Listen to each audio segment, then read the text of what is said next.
नमस्कार, आप देख रहे हैं इंडिया बोल रहा है। मैं हूं आपके साथ विवेक शांडिल्य। जिस डोनाल्ड ट्रंप को लगता था कि वो दुनिया के सुपर बॉस बन गए, महज 1.5 साल के अंदर डोनाल्ड ट्रंप की अकड़ ठंडी पड़ गई। G7 के मंच पर डोनाल्ड ट्रंप अलग थलग दिख रहे हैं। डोनाल्ड ट्रंप लग रहा है कि दुनिया के सामने सरेंडर करने के मूड में है। दर दर भटकने को मजबूर हो गए।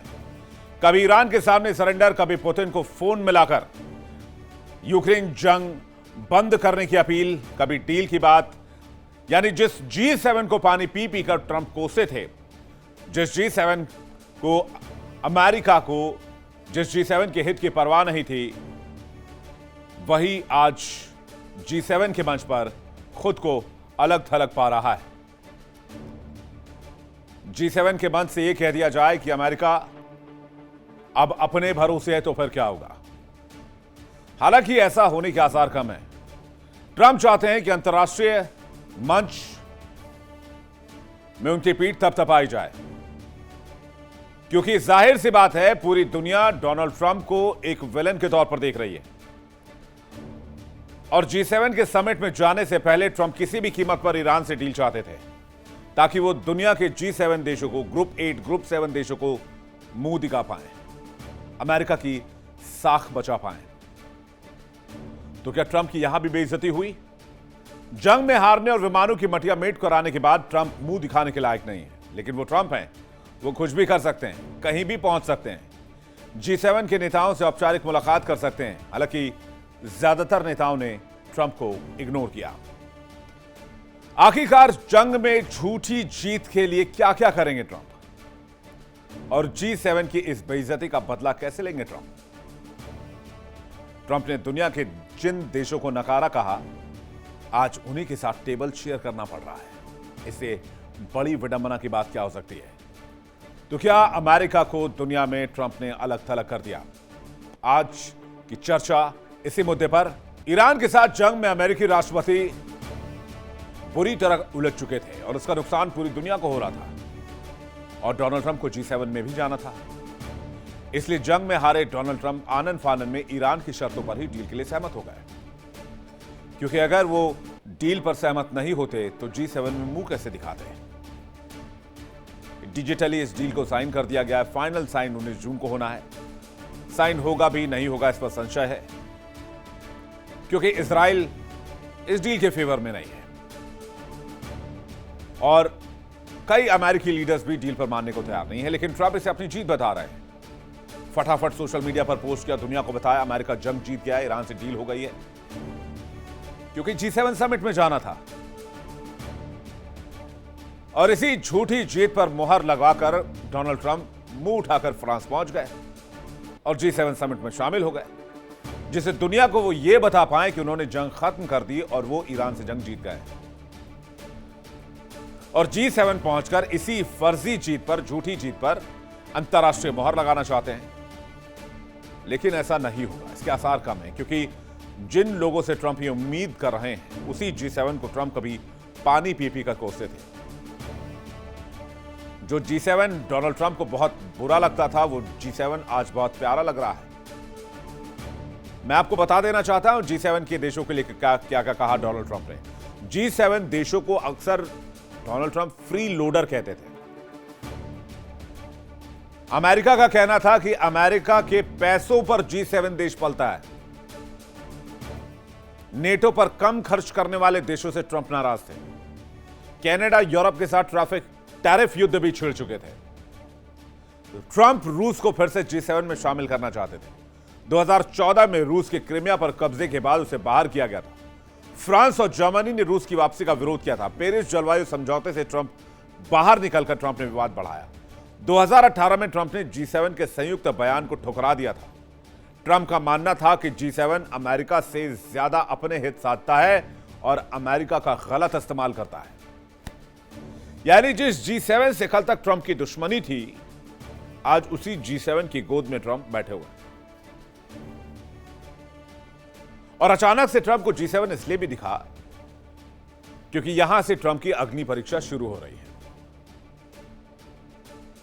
ईरान युद्ध में हार का एलिगेशन, ये मैं नहीं कह रहा, पूरा वेस्टर्न मीडिया कह रहा है। सिर पर मिड टर्म इलेक्शन, अर्थव्यवस्था मटिया मेट कर चुके हैं। अमेरिकन महंगाई के चक्रवात में जूझ रहे हैं। अमेरिका की साख पूरी दुनिया में डुबो चुके हैं। तो इस डेंट को पेंट करने के लिए और डेंट को ठीक करने के लिए पहुंच गए G7 ट्रंप। पहले डील पर सहमति बनाई ताकि G7 में वाहवाही हो, और जब से ट्रंप G7 गए सिर्फ एक ही रट पकड़े बैठे हैं, ईरान अब परमाणु हथियार नहीं बनाएगा, हम डील कर चुके हैं, और G7 इस पर मुहर लगाए। तो G7 से क्या चाहिए डोनाल्ड ट्रंप को? G7 के मंच से बचने की राह ढूंढ रहे थे ट्रंप। वैश्विक दबाव के कारण ट्रंप G7 में मजबूरी में पहुंचे हैं। ईरान अमेरिका डील समझौते को समर्थन दिलाना प्राथमिकता है। टैरिफ नीति पर G7 देशों की नाराजगी कम करने की कोशिश है। यूक्रेन युद्ध को लेकर सहयोगियों की राय जानना ट्रंप के लिए जरूरी है। चीन के बढ़ते आर्थिक प्रभाव पर साझा रणनीति बनाने का दबाव है। ट्रंप चाहते हैं कि G7 के सहयोगी देश अमेरिकी नीतियों का विरोध न करें। मिडटर्म चुनाव से पहले खुद को वैश्विक नेता के तौर पर फिर से पेश करना चाह रहे हैं। G7 देशों के साथ बिगड़े रिश्तों को सुधारने की चुनौती है। यानी जिस G7 को ठुकराया, आज उसी G7 के मंच की जरूरत पड़ी है ट्रंप को। ईरान जंग में फेल रहने के बाद और यूक्रेन जंग पर काबू ना पाने के बाद जब G7 ट्रंप पहुंचे तो G7 के सहयोगियों की सपोर्ट की अपेक्षा करके पहुंचे। कैसे उस मंच पर डोनाल्ड ट्रंप पहुंचे, हैंडशेक कर रहे हैं। दुनिया का कोई और नेता होता तो शायद ये नहीं कर पाता। कहते हैं ट्रंप को G7 में किसी ने गले तक नहीं लगाया, सिर्फ फॉर्मेलिटी की।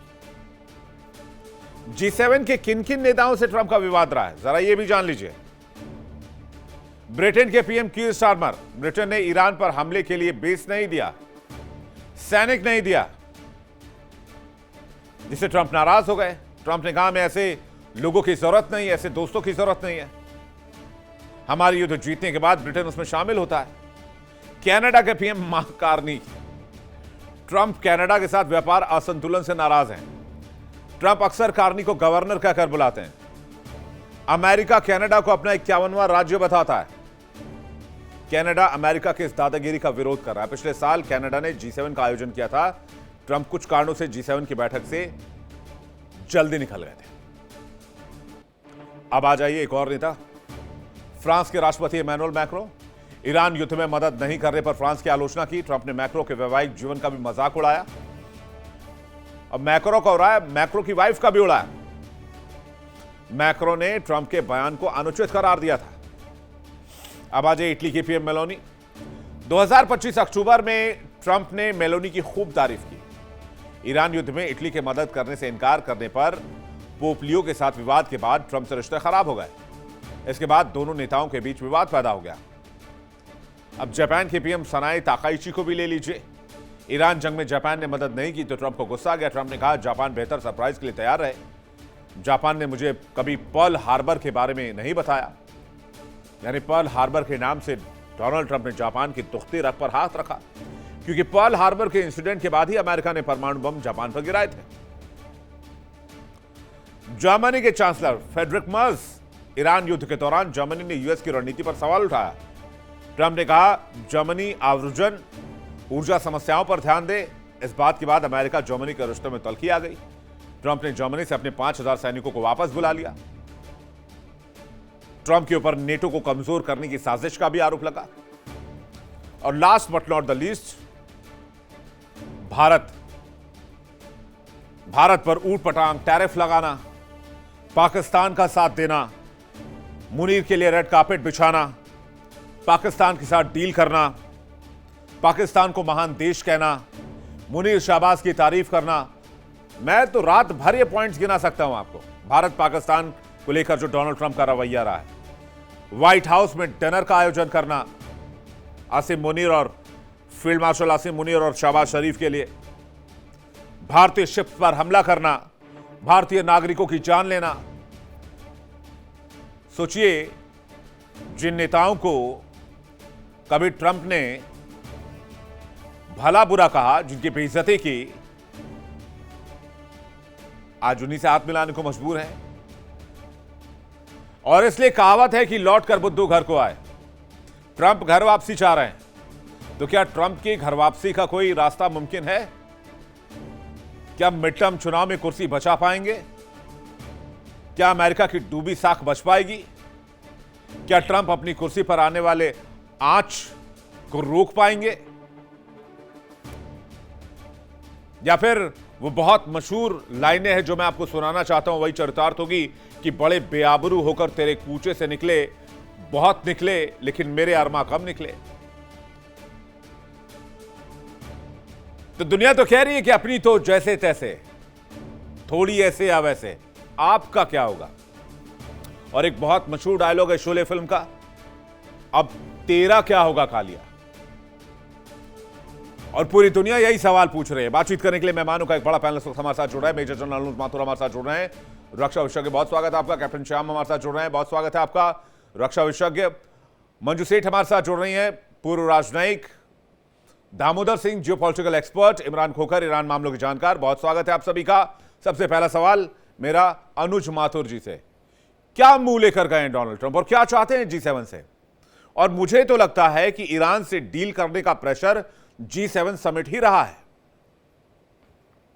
हाँ, जय हिंद विवेक। देखिए, ईरान से डील करने का प्रेशर G7 नहीं रहा है, लेकिन ईरान के डील तो खैर किसी तरीके से आप इसको कह नहीं सकते।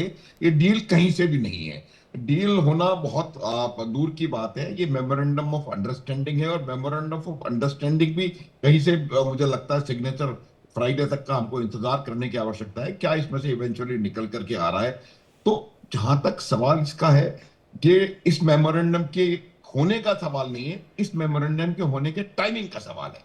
जो आपने कहा वो बिल्कुल सही कहा विवेक, क्योंकि G7 था और ये मुद्दा पश्चिम एशिया के युद्ध का, पश्चिम एशिया की अशांति का, और उससे पड़ते हुए व्यापक आर्थिक, पूरे विश्व में पड़ते हुए आर्थिक असर का ये जो मुद्दा था, ये उनको मालूम था कि वहां जरूर होने वाला है।